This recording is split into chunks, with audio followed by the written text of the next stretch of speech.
Hello, I'm Brigantia Blackbird at the Blackbird Grimoire. Welcome to the daily forecast for Thursday, December 5th, 2024. It is the 15th Sagittarius and it is the day of cookies.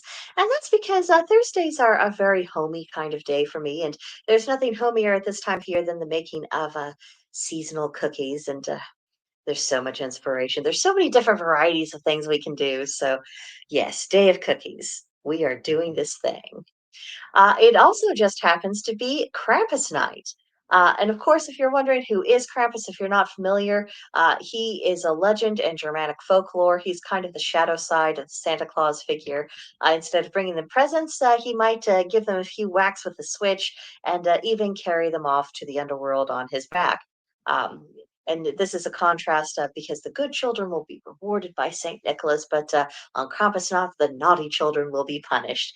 But nowadays, there's a lot less focus upon, uh, frightening children into submission. It's more so a night of costumed revelry. You see this picture was taken in Germany. People are all dressed up as Krampuses, and they go through the streets. They have these drums and bells, and they have this parade.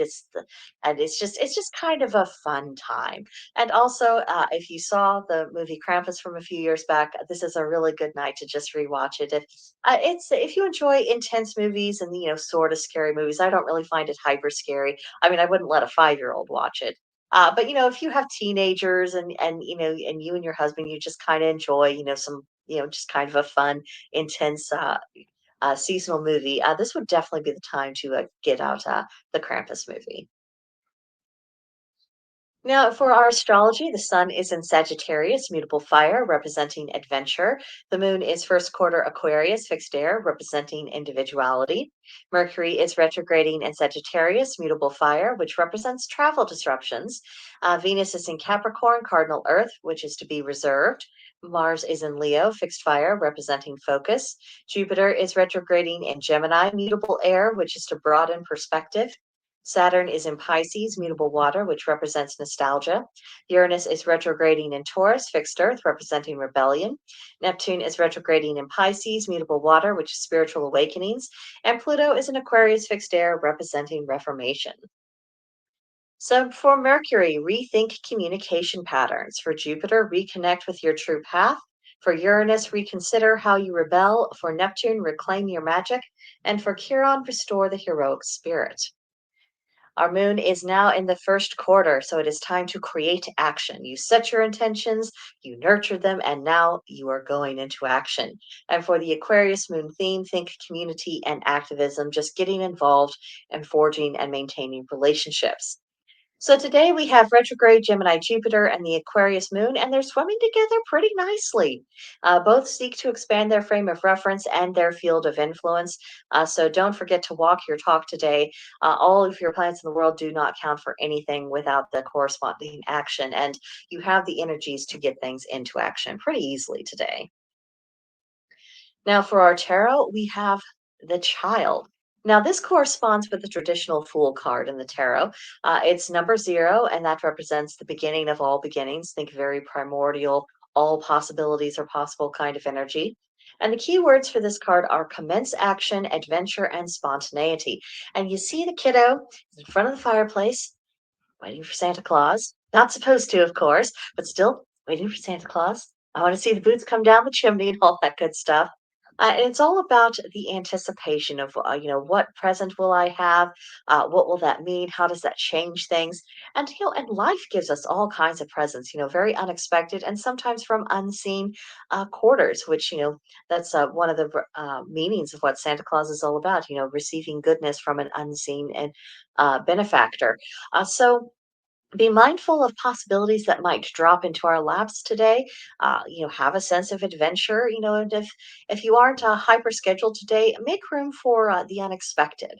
See where it can take you, and of course, get into action. Have you noticed how, with all of everything we've talked about so far today, it is all about the action today? So definitely not one to just rest on your laurels. Now, for today's Celtic triad, 3 demonstrations of wisdom: holding to reason, holding to imagination, and holding to improvement. Now, reason is always the first thing to go when people are in the midst of difficulties, but the refusal to relinquish your reason that displays long-term thinking, that you are a person of high principles, both of which are really aspects of wisdom. Keeping your head instead of giving in to unbridled emotion and panic when things are going wrong, that is a high demonstration of wisdom, and we have plenty of opportunities to actually display that. And then when it comes to imagination. That has really saved many a person and many a situation because imagination allows for the exploration of previously unconsidered solutions, sometimes unconventional solutions. But that's what imagination is all about. The tried and true didn't work, so we must imagine something else. And then, as far as improvement goes, perfection, of course, is impossible. Perfection does not exist. But improvement, especially consistent improvement, is possible for us. It is a noble pursuit. It's attainable because all we have to do is just a little bit better than what we did before. And as we can, if we pursue that over the course of a lifetime, that really forges us into a good, honorable, decent person. And that is a wise thing. It is wise to seek to become that kind of person. So, just a few things for us to contemplate today. Then for our correspondences, it's all about adaptability. For this, the color is green. I think it's a very suitable color for this because green is all about growth. It's nature's neutral. It's present everywhere, and so nature in of itself is very adaptable, and a bit of that is infused into the color green. Then the plant is thyme. Thyme is a pretty versatile herb to work with. The animals, a chameleon. There are a few animals that are more adaptable than the chameleon. Don't like the color, I can become an entirely new color. I can change everything. I can blend right in. That's what the chameleon can do. So highly adaptable there. And the crystals, jade. And jade, it can actually enhance our ability to adapt. And if you happen to be inflexible by nature, so my fellow fixed sun signs and of course cardinal signs, we're not exactly known for our adaptability. We can adapt on our terms, but if the need to adapt is thrust upon us, that's when get backs up and we're not very cooperative and we don't like it. If we are holding wearing or using jade in any way, that can help us get over that initial hump. So about adaptation, it is seldom comfortable, but attempting to remain still when change is required or when change is going on all around us, that really can become a torment. Sometimes it hurts worse to try to stay the same than it is to actually make the necessary change when the time has come for it. So that's something to bear in mind. Today's hearthkeeping hint is all about homey kitchens, and I found a kitchen that I thought would, it's not over designed, it's not super high end. It's something that you could expect to find in kind of a normal home. It's comfy, and the decorations for it, they're not completely over the top. There's something that I think is relatively attainable and simple, and it just kind of gives a cozy atmosphere. So if you're wanting to have a more of a homey kitchen, you can strategically add bits of seasonal cheer. Don't compromise the functionality of the kitchen. If you get annoyed when you see those influencers where they have 50,000 different kind of Christmas cookie jars and other things on their countertop and you don't know how they cook. Well, personally, I don't think they really do, especially if they actually do leave it up, throughout the entire season like that. I don't think they're actually proper cooks, at least not most of them. And our decorations, they should enhance, they should not interfere. It's about adding an overlay to our home, especially the kitchen. It's not about trying to change it into something that it isn't any at any other time of year. So that's something to think about. The form should follow the function. You can get out a small crock pot to simmer a seasonal brew to infuse the air with warmth, and that can be any of the seasonal smells that you associate with this time of year. You can mix and match as your nose requires. You don't really have to have a recipe for this. You can absolutely just do this by sheer instinct. Another thing that makes the kitchen homier is making cookies or other goodies from scratch with the family. It really isn't a big deal to make cookies from scratch. You have your flour, your baking soda, your baking powder, salt. That's one bowl. You sift that together. You have your butter. You have your brown sugar and and your white sugar, and then you mix that together. And then once that's done, you add a couple eggs, and you add in the vanilla. And then gradually you add in the flour mixture, and then maybe you put in the chocolate chips. It really isn't that difficult. It does not take the amount of time that some people think that it does. It's really super easy, and I think it just tastes better when you make it yourself. So this is absolutely attainable to do. You can do this in a Saturday afternoon. It's absolutely something your kids can help you with, and it can be a really fun way to make a memory. And to making those memories, that's part of what makes a kitchen homey. If you have a space at all, you can set up a small shrine for any gods or goddesses you associate with the kitchen or the home, or your house brownie, anything like that. It can be a place where you can touch base with it, and again, simple, functional. This isn't about impressing anyone, it's just about making things nice. And of course, another way to make the kitchen homey is by using the family recipes.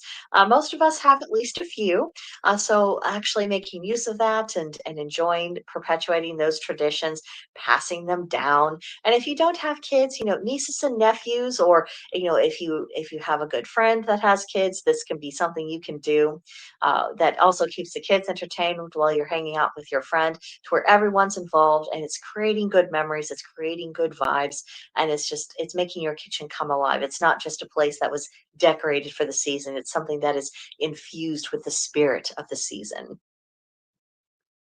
Then for today's practice, our little bit of trivia is that the word solstice is derived from two Latin words, sol meaning sun and sistere, to cause to stand still. So the solstice is when the sun is standing still. And of course, at the winter time, it's when it's standing still at its lowest point. And then of course, in summertime, it's doing the exact opposite. So just a little bit. And I'm sure the vast majority of people watching this are already more than aware. But in case there's a newcomer, there you go. Today's a good day for some cooking magic. And then our archetype is the winter homemaker. I found this charming Victorian lady. So, what images and memories come to mind when you think about, the winter homemaker or homemaking in general in the winter, especially during Yule? Just what does that conjure up in your head? And how can you implement any of that around your house? That's the next thing. Then for meditation, you might think about the relaxed productivity of Yuletide, because if we're doing things in a way that's manageable, yes, it's still a busy time. We're still doing a lot of things, but there's something about the spirit of it. It doesn't have to be this huge stressful thing. And then also you might carry or wear a calcite crystal today. So, speaking of recipes, I found this charming one on Pinterest. The recipe is by Wiccan Cuisine. It's copyrighted to Regan Ralston and 2020, uh, Witch of Whimsy. And the ingredients are, I'll have this posted on community, so because it's still a little bit small for my old eyes, but it's milk, cocoa powder, castor sugar, cinnamon, ground ginger, vanilla, sugar, a pinch of nutmeg, and pinch of salt. And of course, you can decorate, with whipped cream and sprinkles and all sorts of good stuffs. But basically, the way the recipe goes, you pour the milk and the cocoa in a pot. You mix for 5 minutes at low heat. You add your sugar and your seasonings. Then you mix for 10 minutes at low heat until it gets up to a decent temperature. Then you put it in your mugs. You garnish it however your heart desires. This is such a fun time of year for the hot cocoa. And when did you last make hot cocoa from scratch? We don't have to be dependent upon those store-bought mixes. I mean, this is you can make this. I mean, it wouldn't even take 5 minutes to assemble. The longest period of time it would take is just mixing it all together. And honestly, even if you just did it with the kettle, with the store bought mix, it would still take you the length of time of the kettle. So you're not actually spending more time on this if you do it that way. So maybe that could be a challenge you set for yourself this year. To maybe this could be a habit that you do. And then, of course, what are your favorite toppings? I want to hear about them in the comment section, because I'm on a mission to expand um, the the range of my hot cocoa repertoire. So I would love to get some inspiration from you guys, because I'm sure you have wonderful ideas. Then in Creative Corner, it's the gingerbread house. The spices in gingerbread, they lend themselves to workings that are focused on prosperity, health, and protection. You can buy a gingerbread house kit. You can make it from scratch. Now, I'm not going to lie, if you make it from scratch, That whole process is a lot more involved. So bear that in mind before you go into it. But either way, the spices and whether it's the store bought or whether you make it from scratch, they are the same, and it can all be this huge, just house be good, everyone be healthy, attract prosperity kind of a centerpiece charm. And making it, it can be as imaginative as you desire. It can be decorated in any way that you desire. It makes a really pretty centerpiece. Obviously, the people who made these were extraordinarily skilled. And if you do want to have kind of those clear glass windows, even if you're using one of those kits, you can very carefully kind of cut out the windows. And what you can do is you can boil some isomalt or make some candy glass, and then you pour it in the windows, and then you let it sit until it's solid, and that's how you can have the pretty windows as well. It is easier to do that when you are making them from scratch, but still you can do it with a kit. And you aren't limited if you are doing a kit, you aren't limited to what you have there. You can get other kinds of sprinkles. You can work on your piping skills. You have so many different options to make something really cute, really pretty. You can get your kids involved in this, and especially if you are very new to piping and you've never done this before, and you know that it's not going to look like this. And don't worry, mine don't either. That would be a really great opportunity to bring your kids into it, because you can tell them, so I'm trying something new, kids. I'm doing this new skill. You can help learn it with me, and you can do other things. And that way, if it turns out a little clunky, well, the children helped you. You see, the children helped you, and that's why it looked clunky. It gives you a little bit of space to preserve your dignity as you learn the skill of piping. But I promise it's not as once you get the hang of it, it's really not as bad as what you think. Now it is time consuming, so this is definitely a winter afternoon on the weekend kind of project to do, but it's fun, and it's another one of those memory making activities. Then for the journal prompt, what is the first project you tackle when decorating for Yule, and why? It's just a way of exploring your thought process and how you go about things. And I found this rather pretty mood board. I mean, that's very much the mood that I'm going for in my own Yule decorations. So as I go through the decorating process, of course, by the time this post, you've probably already seen a few shorts or things that I've been doing around the house. So you can see, how close I'm actually able to get to my intentions. I really haven't bought anything new as far as my decor goes this year, so we'll just see that how I can make use of what I already possess to get kind of closest to this vibe. Fingers crossed. We'll see what we can do. But be on the watch out for those little shorter videos, because think it's fun to share. I think it's fun just to see what people get up to.